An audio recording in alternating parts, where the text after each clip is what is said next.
Welcome to my channel. Thank you for your time checking my video. This is my review of Marvel's Rogue from the Marvel Legends X-Men 97 wave. If you are new to my channel, please leave a like and subscribe if you like my video. This will really help me a lot in making more of these videos. Now please enjoy.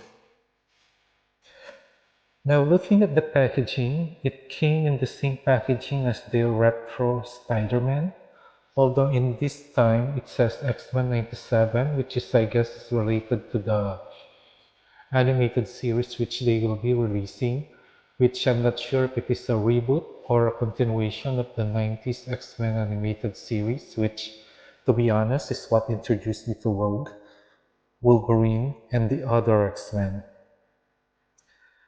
So in the front, you can see the figure in a clear plastic packaging. And then I'm thinking this is the animated look. This is an art from the animated series that they will be releasing, which if this is how they will look, I think we're going on the right direction because that is a nice art for Rogue.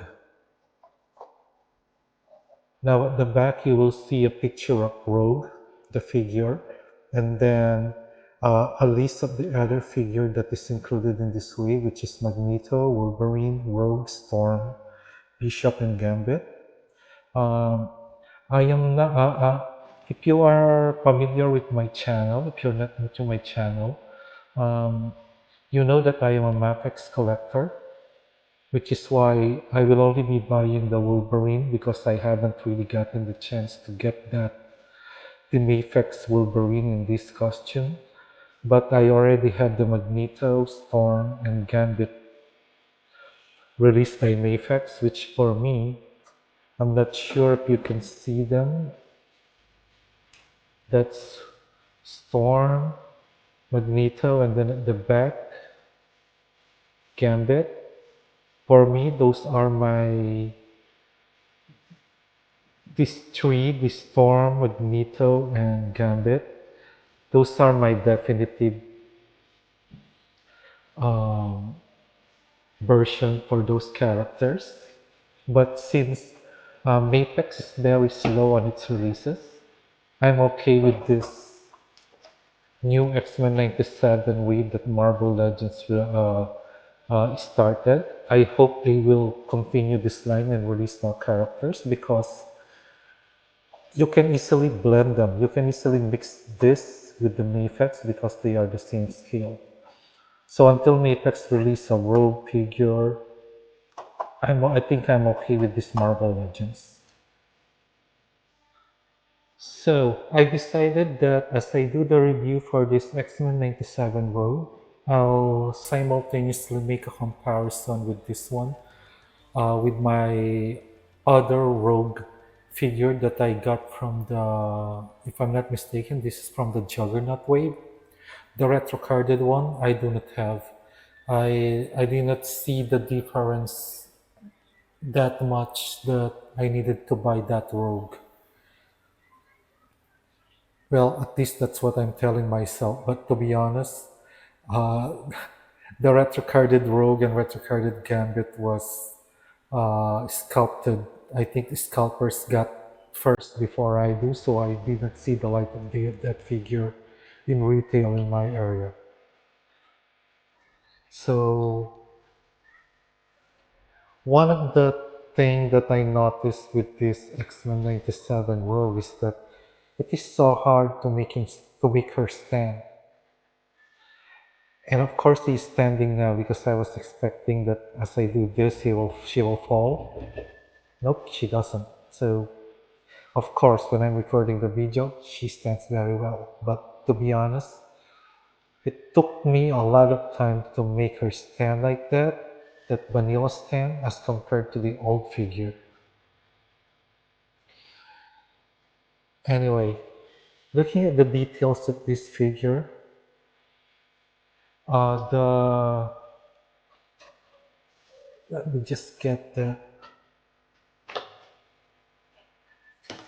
We all know that they are going for the animated look of Rogue, and I guess in this new X-Men 97 animated version, her jacket is also green, that's why it is green.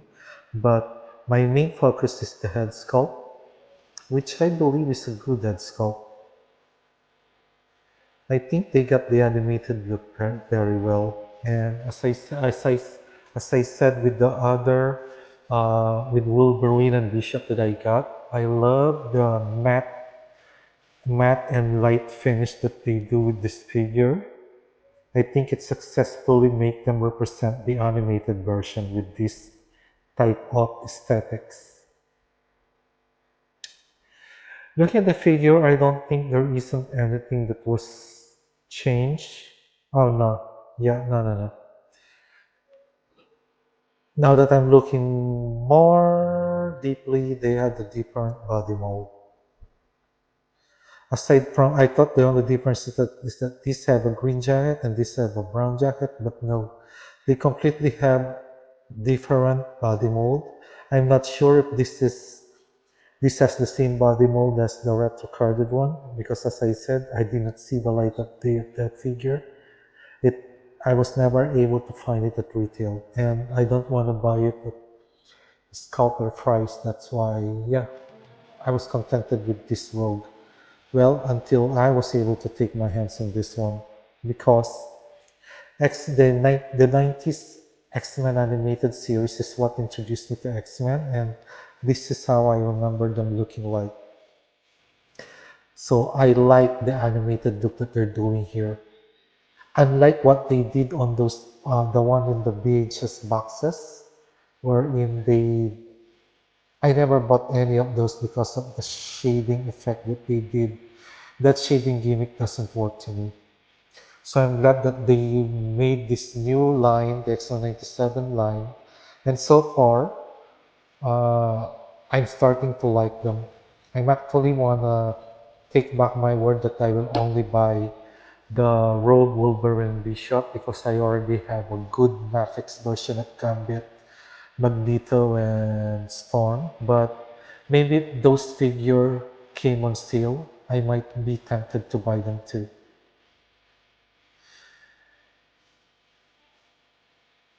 Anyway, as I said, nice matte and light finish of the figure.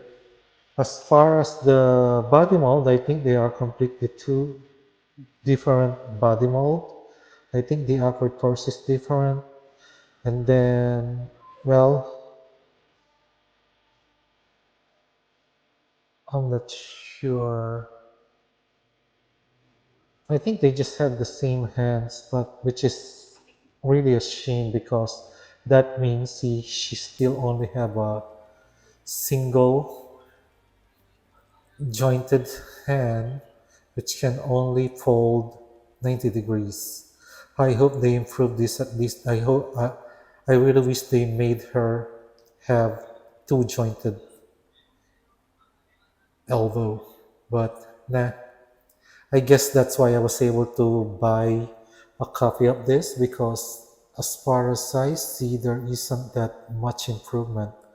Single jointed hand, single jointed hand, and then with the leg, I think this is a completely different mode because this is sculpted here, unlike on the old one wherein this is a completely different piece. Now, which style do I like? To be honest, I like this one better because this, as always, irritated me. No, not irritate, more on bothered. I really, I really hope Marvel Legends. Well, I know they won't stop doing this type of design because they keep reusing molds, and that's the reason they do this. Anyway, in this one, it is completely sculpted, completely different leg. And then, wow, man, yeah, there's no there's no boot cut, so there's no boot rotation. Um, Is this an upgrade with this rogue?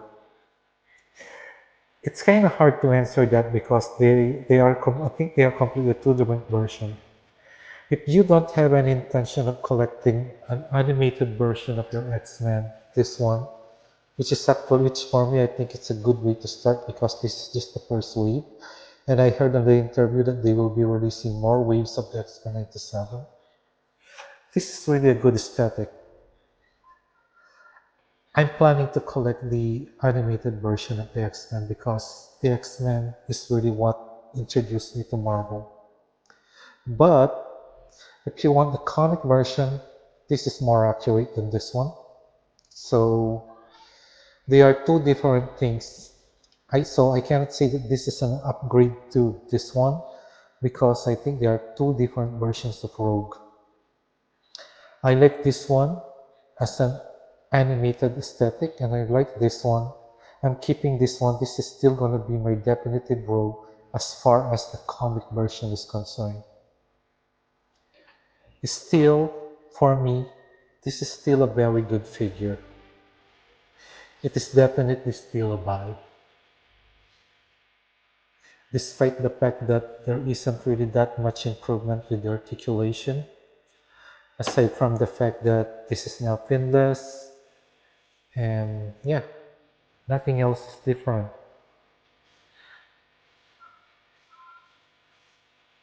So, if you don't have any intention of collecting, as I said, an animated version of the X-Men team, this can be a simple pass, but because for me, this rogue is still okay if you're just keeping the comic version.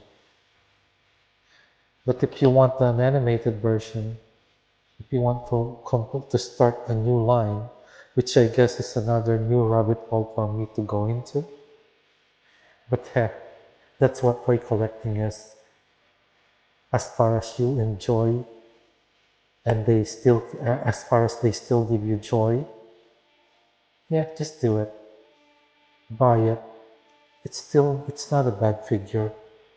It's not an upgrade to the old world, but I think that head sculpt alone is enough for me to buy it. So it is definitely a buy for me.